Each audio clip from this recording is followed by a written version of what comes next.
नमस्कार, मी श्रीरेखा सावंत, इयत्ता 3री पवना गटाची विद्यार्थिनी. आज मी तुमच्या समोर उभी आहे या विशेष दिवसाबद्दल बोलण्यासाठी, ज्याचं नाव आहे गुरुपौर्णिमा. गुरु कोण आहेत? गुरुर्ब्रह्मा गुरुर्विष्णू गुरुर्देवो महेश्वरा गुरुर साक्षात परब्रह्म तस्मै श्री गुरवे नमः.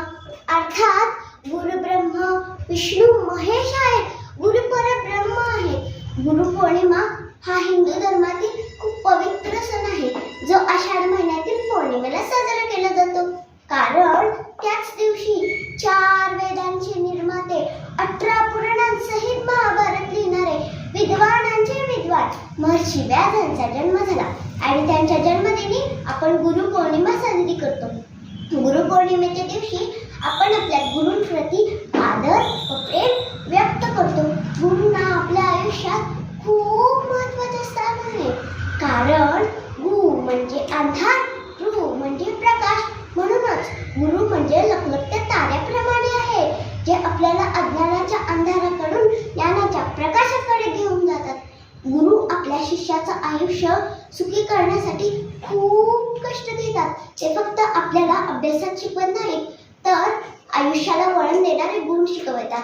जसे दया, प्रामाणिकपणा, नैतिकता. गुरूंची महती खूप संतांनी गायली आहे. त्यातीलच एक संत म्हणजे संत कबीर, जे सांगतात आपल्या समोर गुरु आणि गोविंद दोघेही उभे असतील तर पहिला नमस्कार कोणाला करायला हवा?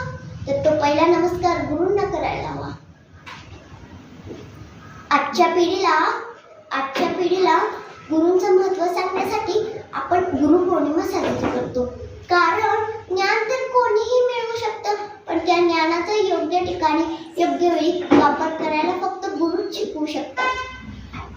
मी आता तुम्हाला गुरु शिष्याचं एक उदाहरण देते. ते म्हणजे आपले छत्रपती शिवाजी महाराज, संत तुकाराम महाराज. छत्रपती शिवाजी महाराजांनी संत तुकारामांच्या कीर्तनातून धर्मनीती, अर्थनीती, चाणक्यनीती यांचा अभ्यास केला आणि घडवले ते स्वराज्य. शेवटी तुम्ही आम्ही गुरूचं काय वर्णन करणार आहोत? ते म्हणजे सूर्यासमोर दिवा लावल्यासारखं झालं. म्हणूनच गुरूंचं सर्व ऐकूया, जबाबदार बनूया, गुरूंना अभिमान वाटेल असं वागूया. कारण योग्य काय आणि अयोग्य काय हे सांगतात शिक्षक, खरं काय आणि खोटं काय हे समजावतात शिक्षक. जेव्हा सुचत नाही काही तेव्हा आधार देतात शिक्षक.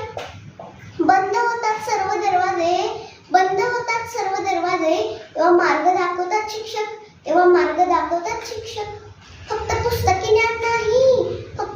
ज्ञान नाही, जीवन जगायला शिकवतात